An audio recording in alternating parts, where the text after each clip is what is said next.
नमस्कार आप सभी का। और आज के सेकंड क्लास में आप सभी का स्वागत है। इस पॉलिटी सीरीज़ में, वन लाइनर सीरीज़ में आज हम बात करेंगे भारतीय संविधान का निर्माण की, फॉर्मेशन ऑफ इंडियन कॉन्स्टिट्यूशन। 1922 में जब महात्मा गांधी ने असहयोग आंदोलन के दौरान भारतीयों का राजनीतिक भाग्य भारतीयों द्वारा तय होने की मांग की, तो वहाँ से हमारे भारतीय संविधान के निर्माण की प्रक्रिया स्टार्ट हो गई।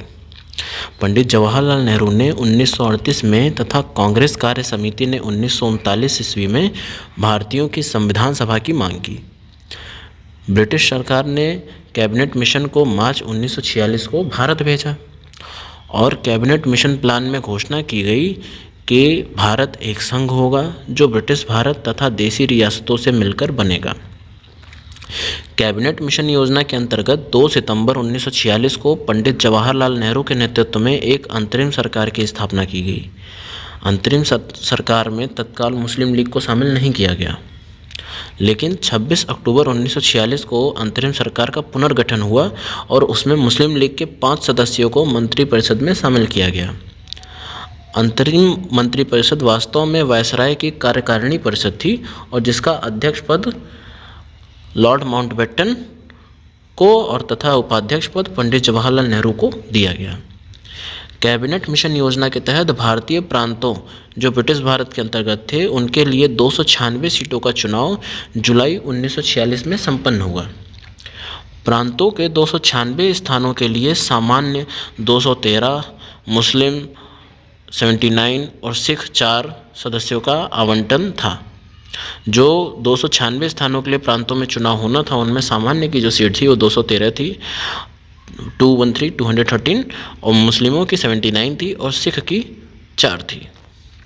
प्रांतों के लिए 296 तथा देसी रियासतों के 93 सदस्यों सहित कुल 389 सदस्यीय संविधान सभा का गठन जुलाई 1946 में हुआ। मतलब टोटल 389 सीट्स पे जो है कॉन्स्टिट्यूएंट असेंबली फॉर्म हुई जुलाई 1946 में, जिसमें प्रांतों का 296 और देसी रियासत थे 93। 9 दिसंबर 1946 को मुस्लिम लीग के सदस्यों ने संविधान सभा की बैठक का बहिष्कार किया और 9 दिसंबर 1946 को ही संविधान सभा ने डॉक्टर सच्चिदानंद सिन्हा को संविधान सभा का अस्थायी अध्यक्ष निर्वाचित किया। 9 दिसंबर 1946 को ही संविधान सभा ने डॉक्टर सच्चिदानंद सिन्हा को संविधान सभा का अस्थायी अध्यक्ष निर्वाचित किया। 3 जून 1947 को पाकिस्तान के लिए अलग संविधान सभा का गठन हुआ। उपयुक्त कारण से भारतीय संविधान सभा की सदस्यता घटकर 303 ही रह गई, जो कि पहले 389 थी। जब पाकिस्तान के लिए अलग संविधान सभा का गठन हुआ तो भारतीय संविधान सभा की सदस्यता 303 रह गई। फिर 11 दिसंबर 1946 यानी कि 2 दिन बाद ही 11 दिसंबर 1946 को डॉक्टर राजेंद्र प्रसाद को संविधान सभा का स्थायी अध्यक्ष निर्वाचित किया गया। फिर हम संविधान सभा की प्रमुख समितियां और उनके अध्यक्ष देख लेते हैं। प्रारूप समिति भीमराव अंबेडकर जी और सदस्य संख्या थी 7।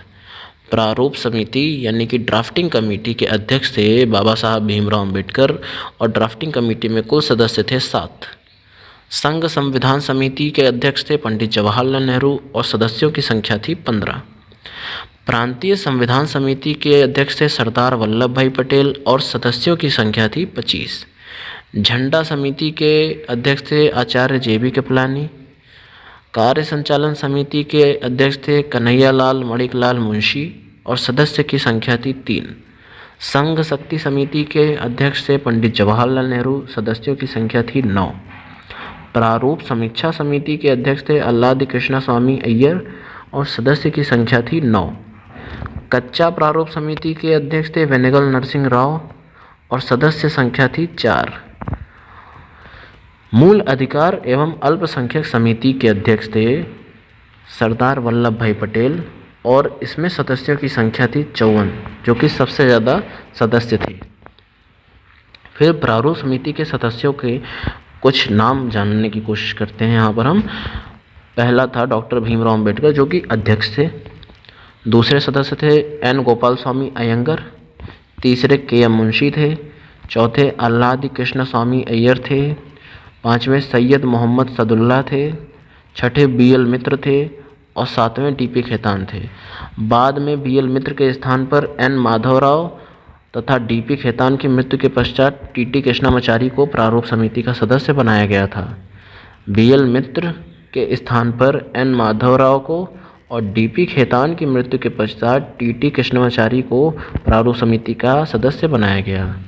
सरोजनी नायडू, दुर्गाबाई देशमुख तथा हंसा मेहता संविधान सभा के प्रमुख महिला सदस्य थीं। 13 दिसंबर 1946 को संविधान सभा पंडित जवाहरलाल नेहरू ने उद्देशिका प्रस्ताव प्रस्तुत किया। 13 दिसंबर 1946 को उद्देशिका प्रस्ताव पंडित जवाहरलाल नेहरू द्वारा संविधान सभा में प्रस्तुत किया गया और 22 दिसंबर को संविधान सभा ने उद्देशिका प्रस्ताव को पारित कर दिया। और जब उद्देशिका प्रस्ताव पारित हो गया तो संविधान सभा ने विभिन्न समितियों का गठन किया। भारतीय संविधान का प्रारूप डॉक्टर भीमराव अंबेडकर की अध्यक्षता में प्रारूप समिति द्वारा तैयार हुआ। डॉक्टर भीमराव अंबेडकर को भारतीय संविधान का जनक कहा गया। Father of Indian constitution is doctor Bhimrao Ambedkar.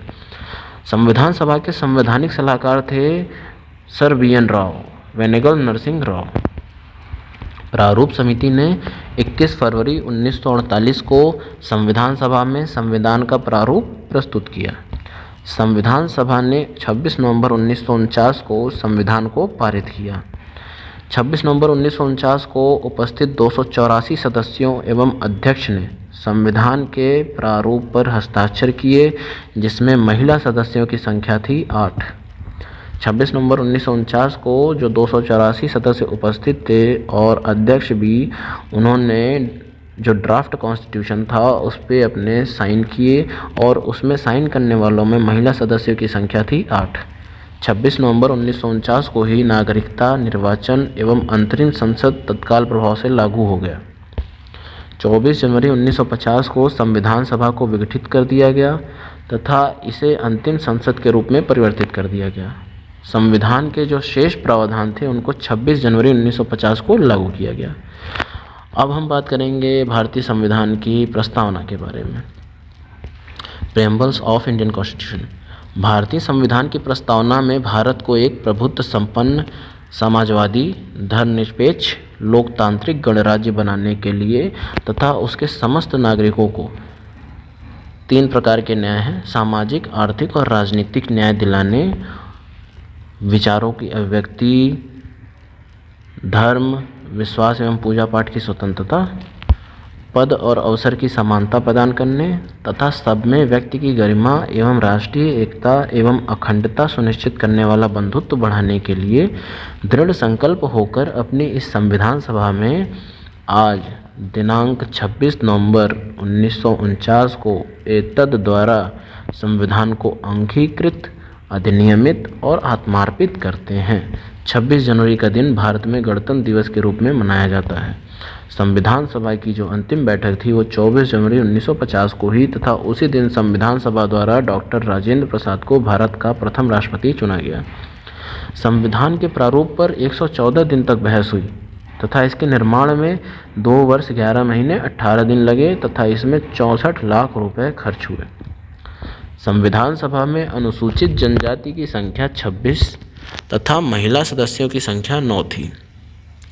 पराधीन भारत में पंडित जवाहरलाल नेहरू ने पहली बार 26 जनवरी 1930 को रावी नदी के तट पर कांग्रेस के लाहौर अधिवेशन में रात्रि 12 बजे तिरंगा झंडा फहराया था।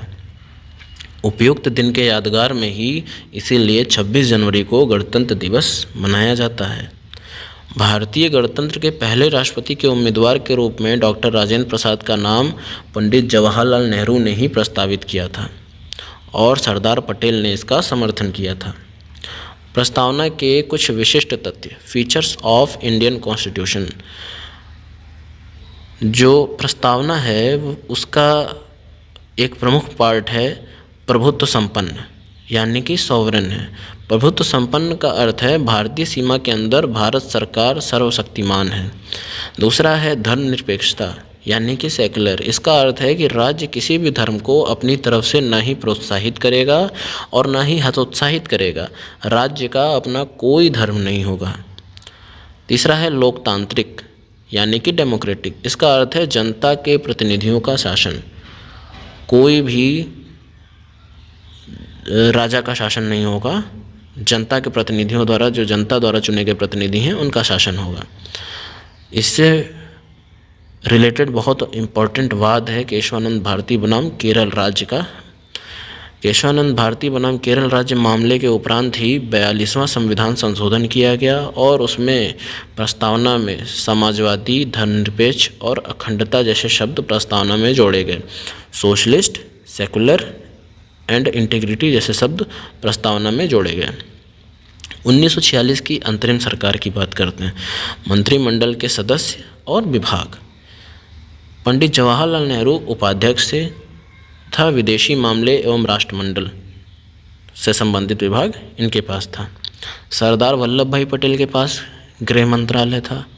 डॉक्टर राजेंद्र प्रसाद के पास खाद्य एवं कृषि, जगजीवन राम के पास श्रम मंत्रालय, बलदेव सिंह के पास रक्षा मंत्रालय, सी राजगोपालचारी के पास शिक्षा मंत्रालय, जॉन मथाई के पास उद्योग एवं आपूर्ति, अरुणा आसफ अली रेलवे मंत्रालय, CH भाभा खान एवं बंदरगाह, सूचना एवं प्रसारण मंत्रालय, अब्दुल नश्तर संचार मंत्रालय, लियाकत अली खां वित्त विभाग, गजांतर अली खां स्वास्थ्य विभाग, I चंद्रीगर वाणिज्य, जोगेंद्रनाथ मंडल विधि।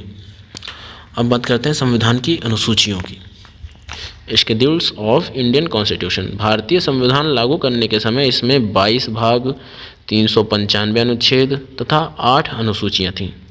वर्तमान भारतीय संविधान में 24 भाग हैं, 450 अनुच्छेद तथा 12 अनुसूचियाँ हैं। वर्तमान भारतीय संविधान की 12 अनुसूचियाँ निम्नलिखित हैं।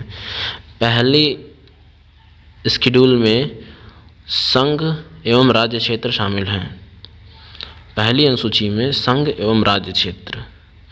दूसरे में राष्ट्रपति, उपराष्ट्रपति, लोकसभा के अध्यक्ष एवं उपाध्यक्ष, नियंत्रक एवं महालेखा परीक्षक, सर्वोच्च न्यायालय के न्यायाधीश, महान्यायवादी एवं राज्यों के राज्यपालों के वेतन एवं भत्ते का विवरण उपबंधित है अनुसूची 2 में। अनुसूची 3 में राष्ट्रपति, उपराष्ट्रपति, महान्यायवादी, सुप्रीम कोर्ट के मुख्य न्यायाधीश, नियंत्रक एवं महालेखा परीक्षक तथा राज्यों के राज्यपालों के शपथ एवं प्रतिज्ञान के उपबंध दिए गए हैं। चौथी अनुसूची में राज्यों तथा केंद्र शासित राज्यों के लिए स्थानों के आवंटन का प्रावधान है। 5वीं अनुसूची में अनुसूचित क्षेत्रों और अनुसूचित जनजातियों के प्रशासन एवं नियंत्रण का प्रावधान किया गया है। अनुसूची 6 में AMTM यानी कि असम, मेघालय, त्रिपुरा, मिजोरम राज्यों के जनजातीय क्षेत्रों के प्रशासन से संबंधित उपबंध हैं। अनुसूची 7 में केंद्र, राज्य एवं समवर्ती सूची के विषय में उपबंध किए गए हैं। अनुच्छेद 8 में संविधान द्वारा मान्यता प्राप्त भाषाओं का उल्लेख है। इसमें 22 भाषाएं हैं। अनुसूची 8 का ठाठ भाषाओं का है और जो संविधान द्वारा मान्यता प्राप्त भाषाएं हैं उनका इसमें उल्लेख है। कुल 22 भाषाएं हैं। 8वीं अनुसूची में दर्ज भाषाएं तो कुल 22 भाषाएं निम्न प्रकार से हैं। पहली हिंदी, दूसरी संस्कृत, तीसरी मैथिली, चौथी बंगला, 5वीं कश्मीरी, 6ठी उर्दू, 7वीं गुजराती, 8वीं कन्नड़, मराठी, उड़िया, पंजाबी, बोडो, तमिल, तेलुगु, संथाली, डोगरी, सिंधी, कोंकणी, नेपाली, मणिपुरी, मलयालम तथा असमिया। प्रारंभ में संविधान की 8वीं अनुसूची में 14 भाषाएं शामिल की गई थीं। बाद में संशोधन द्वारा 8 भाषाओं को इसमें जोड़ा गया तथा इसके बाद इसकी कुल संख्या 22 हो गई। 21वें संविधान संशोधन द्वारा 1967 में सिंधी भाषा को 8वीं अनुसूची में शामिल किया गया था। सिंधी भाषा को 8वीं अनुसूची में कब शामिल किया गया था? तो 21वें संविधान संशोधन द्वारा 1967 में। फिर 1992 में 71वां संविधान संशोधन हुआ। इसके द्वारा 3 भाषाओं को जोड़ा गया, मणिपुरी, नेपाली एवं कोंकणी। 1992 में 71वें संविधान संशोधन द्वारा मणिपुरी, नेपाली और कोंकणी भाषा को जोड़ा गया। 92वां संविधान संशोधन 2004 में पारित हुआ और उसमें 4 भाषाओं को जोड़ा गया, संथाली, बोडो, मैथिली और डोगरी भाषा को। 92वां संविधान संशोधन 2004 को पारित करके संथाली, बोडो, मैथिली और डोगरी भाषा को सम्मिलित किया गया। अनुसूची 9 1951 में शामिल की गई और इसमें उन विषयों को रखा गया जो न्यायालयवाद योग्य नहीं है। अनुसूची 9 में ही जमींदारी और भूमि सुधार जैसी जो प्रक्रियाएं हैं उनसे संबंधित भी उपबंध किए गए हैं। अनुसूची 10 में 52वें संविधान संशोधन द्वारा 1985 में दल बदल रोकने के लिए संविधान में अनुसूची जोड़ी गई। अनुसूची 10 से 10 से दल बदल। 92वां संविधान संशोधन 1985 द्वारा। अनुसूची 11 73वां संविधान संशोधन 1993 द्वारा पंचायती राज से संबंधित विवरण उपबंधित हैं और इसी में ही महिलाओं की 1/3 सीट का जो आरक्षण है वह भी 73वें संविधान संशोधन के तहत ही 1993 में किया गया। अनुसूची 12 में 1994 में 74वां संविधान संशोधन अधिनियम लाया गया जो नगरीय स्वशासन यानी लोकल सेल्फ गवर्नमेंट से संबंधित विवरण दिए गए। जो नगर निगम और म्यूनिसिपल कॉरपोरेशंस हैं शहरी वाले, वो इसी अनुसूची के अंतर्गत आते हैं। उच्चतम न्यायालय ने केशवानंद भारती बनाम केरल राज्य के वाद में मौलिक ढांचे के सिद्धांत को जन्म दिया और बाद में अनेक निर्णयों में इसकी पुष्टि की। न्यायालय के अनुसार संविधान के मौलिक ढांचे में निम्नलिखित का समावेश है: न्यायपालिका की न्यायिक पुनरावलोकन की शक्ति अनुच्छेद 13 के तहत, संविधान की सर्वोच्चता है, संविधान का धर्मनिरपेक्ष स्वरूप है, स्वतंत्र एवं निष्पक्ष चुनाव पर आधारित प्रजातांत्रिक शासन व्यवस्था है, विधि का शासन है, अनुच्छेद 14 के तहत संघात्मक व्यवस्था है, देश प्रभुता संपन्न है, सरकार के तीनों अंगों के बीच जो है सेपरेशन ऑफ पावर है, शक्ति का विभाजन है, मूल अधिकार और राज्य के नीति निर्देशक तत्वों के मध्य सामंजस्य। अब हम देख लेते हैं प्रश्नोत्तर रूप में जितना अभी तक हमने पढ़ा। संविधान निर्माण की धारणा की प्रथम अभिव्यक्ति किसके द्वारा निर्मित स्वराज विधेयक से मिलती है? तो तिलक द्वारा जो स्वराज विधेयक में जो संविधान निर्माण की धारणा है उसकी पहली अभिव्यक्ति तिलक द्वारा दी गई थी। भारतीय संविधान भारतीयों के इच्छा अनुसार होगा 1922 में यह कथन किसका है? तो गांधी जी का है। भारत के लिए संविधान की रचना हेतु संविधान सभा का विचार सर्वप्रथम किसने प्रस्तुत किया था? तो स्वराज पार्टी ने 1934 में जो CR दास और मोतीलाल नेहरू द्वारा फॉर्म की गई थी। भारत की संविधान सभा गठित करने का आधार क्या था? तो कैबिनेट मिशन प्लान जो 1946 में आया था। कांग्रेस के किस अधिवेशन में संविधान निर्माण के लिए संविधान के अर्थ एवं महत्व की व्याख्या की गई? 1936 के लखनऊ अधिवेशन में। वर्ष 1946 में किसके द्वारा भारत की संविधान सभा चुनी गई? तो प्रांतीय सभा द्वारा जो है भारत की संविधान सभा चुनी गई। भारत का संविधान दिया था भारतीय संविधान सभा ने और संविधान सभा की संघ जो है संविधान समिति, जो संविधान सभा की संघ संविधान समिति थी उसका अध्यक्ष कौन था? Jawaharlal Nehru. Union constitution committee के अध्यक्ष थे जवाहरलाल नेहरू। संविधान की मसौदा के समक्ष प्रस्तावना किसके द्वारा प्रस्तुत की गई थी? जवाहरलाल नेहरू द्वारा। भारत की संविधान सभा का संवैधानिक सलाहकार कौन था? तो सर बी.एन. राव थे। संविधान सत्र में भेजे जाने वाले सदस्यों की संख्या का निर्धारण किसके आधार पर किया जाता था? तो प्रांत की जनसंख्या के आधार पर किया जाता था। भारतीय संविधान सभा द्वारा भारत का संविधान तैयार करने के लिए कितनी समितियां गठित की गई थीं? तो कुल 13 समितियों का गठन किया गया था भारतीय संविधान सभा द्वारा भारत का संविधान तैयार करने के लिए। भारतीय संविधान सभा की संघीय शक्ति समिति के अध्यक्ष कौन थे? Doctor B R. अम्बेडकर। संविधान सभा के अस्थायी अध्यक्ष कौन बने? सच्चिदानंद सिन्हा।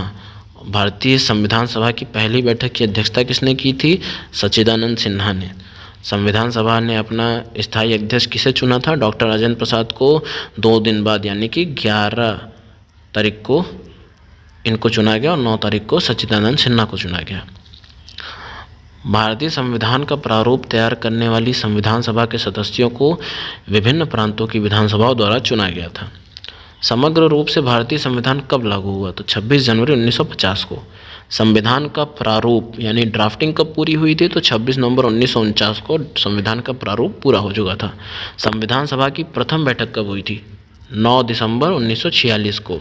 9 दिसंबर 1946 को अस्थायी अध्यक्ष सच्चिदानंद सिन्हा को बनाया गया था और पहली बैठक की अध्यक्षता भी सच्चिदानंद सिन्हा ने ही की थी। संविधान सभा की प्रथम बैठक 9 दिसंबर 1946 को हुई थी। भारतीय गणतंत्र की यथार्थ संवैधानिक स्थिति 26 जनवरी 1950 को संविधान लागू होने के समय क्या थी? उस समय भारतीय गणतंत्र एक प्रभुता संपन्न प्रजातांत्रिक गणतंत्र था। हमारे संवैधानिक इतिहास में 26 नवंबर 1949 महत्वपूर्ण दिन है क्योंकि इसी दिन संविधान को अंगीकृत किया गया था। कौन सी एक देसी रियासत थी जिसके प्रतिनिधि संविधान सभा में सम्मिलित नहीं हुए थे? तो हैदराबाद की।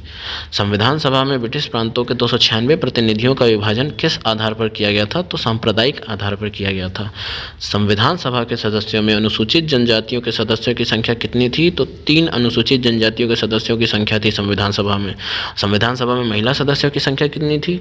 तो 9 महिला सदस्यों की संख्या थी संविधान सभा में। देश के विभाजन के बाद संविधान सभा का पुनर्गठन कब किया गया? तो 31 अक्टूबर 1947 को देश के विभाजन के बाद संविधान सभा का पुनर्गठन किया गया, जिसमें जो सदस्य संख्या थी वो 389 से घटकर 303 हो गई थी।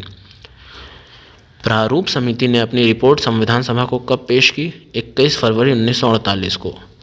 संविधान सभा का प्रथम वाचन कब तक चला? 4 नवंबर से 9 नवंबर तक संविधान सभा का प्रथम वाचन चला। संविधान निर्माण की प्रक्रिया में कुल कितना खर्च आया? तो 64 लाख रुपए धन खर्च हुआ था। संविधान के प्रारूप पर कुल कितने दिन बहस हुई थी? तो 114 दिन बहस हुई थी। संविधान सभा की अंतिम बैठक 24 जनवरी 1950 को। सन 1935 के अधिनियम की महत्वपूर्ण विशेषता क्या थी? प्रांतीय स्वायत्तता। भारतवर्ष के लिए एक संघीय ढांचे को सर्वप्रथम किसने प्रस्तुत किया था? तो 1935 के अधिनियम द्वारा जो है एक संघीय ढांचे को प्रस्तुत किया गया था भारतवर्ष के लिए। भारत में संघीय शासन प्रणाली किस अधिनियम के अंतर्गत प्रारंभ हुई थी? भारत सरकार अधिनियम 1935 के तहत। भारत में ब्रिटेन के सभी संवैधानिक प्रयोगों में से सबसे कम समय तक कौन सा चला था? वर्ष 1909 का इंडियन काउंसिल एक्ट, जिसको पार्लियामेंटो सुधार के नाम से भी जाना जाता है। सन 1946 में निर्मित अंतरिम सरकार में कार्यपालक परिषद के उपसभापति कौन थे? जवाहरलाल नेहरू थे। भारत के संविधान की प्रस्तावना स्वतंत्रता, समानता और भाईचारे के आदेशों की प्रेरणा कहाँ से मिलती है? फ्रांस की क्रांति से। लिबर्टी, इंटीग्रिटी एंड फ्रेटर्निटी, ये जो है फ्रांस की क्रांति से ही आई है। सामाजिक न्याय के उद्देश्य का उल्लेख भारतीय संविधान में कहाँ किया गया है? उद्देशिका में, जिसको प्रस्तावना कहा जाता है, जो कि जवाहरलाल नेहरू द्वारा प्रस्तुत किया गया था।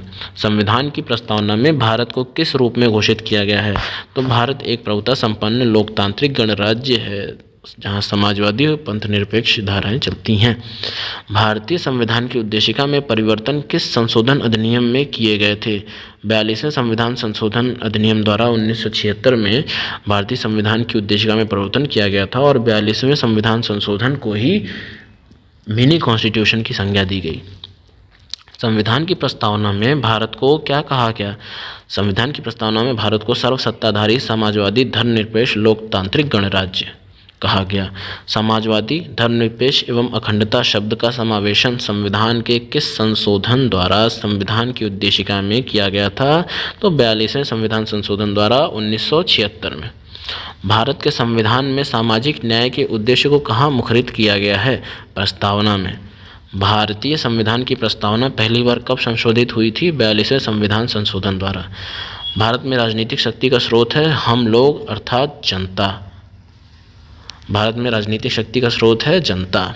किसी संवैधानिक सरकार के दो मूल मूल्य क्या होते हैं? स्वतंत्रता और समानता। यदि किसी मनुष्य को संचालन की स्वतंत्रता नहीं दी जाती है तो इसका अर्थ कौन सी स्वतंत्रता से वंचित करना है? नागरिक स्वतंत्रता से। भारत में लौकिक सार्वभौमिकता है क्योंकि संविधान की प्रस्तावना आरंभ होती है हम भारत के लोग शब्दों में। भारत के संदर्भ में धर्मनिरपेक्ष शब्द का सही भाव क्या होता है? राज्य का कोई धर्म नहीं है। भारतीय संविधान की उद्देशिका को राजनीतिक जन्मपत्री कहा है किसने? के.एम. मुंशी ने पॉलिटिकल होरोस्कोप कहा है भारतीय संविधान की प्रस्तावना को। संविधान शरीर है तो प्रस्तावना उसकी आत्मा, प्रस्तावना आधारशिला है तो संविधान उस पर खड़ी अट्टालिका है। किसने कहा है? सुभाष कश्यप ने कहा है। भारतीय संविधान की प्रस्तावना में जिन आदर्शों एवं उद्देश्यों की रूपरेखा दी गई है उनकी व्याख्या की गई है मूल अधिकारों, राज्य के नीति निर्देशक तत्व एवं मौलिक कर्तव्यों के अध्याय में। संविधान की प्रस्तावना में कितने प्रकार के न्याय की बात की गई है? तो 3 प्रकार के न्याय की बात की गई है। संविधान की प्रस्तावना में कितने प्रकार की स्वतंत्रता और समानता का उल्लेख किया गया है? तो 5 प्रकार की स्वतंत्रता एवं 2 प्रकार की समानता का उल्लेख किया गया है। संविधान की आधारशिला निहित है उद्देश्य प्रस्ताव में। संविधान का दर्शन मिलता है प्रस्तावना में। संविधान के किस भाग को संविधान की कुंजी कहा गया है? प्रस्तावना को। भारत के किस मुख्य न्यायाधीश ने कहा था कि भारतीय संविधान की प्रस्तावना से संविधान की बुनियादी दर्शन का ज्ञान होता है? श्री राजेंद्र गडकर ने। संविधान में हमारे राष्ट्र का उल्लेख किन नामों से किया गया है? भारत तथा इंडिया नाम से। समाजवादी, पंथ निरपेक्ष एवं अखंडता शब्द भारतीय संविधान में किस संशोधन द्वारा जोड़े गए? तो 42वें संविधान संशोधन 1976 द्वारा।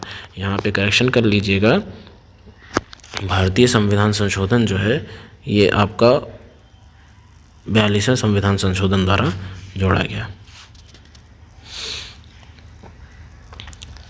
अब संविधान अन्य देशों में कब बना?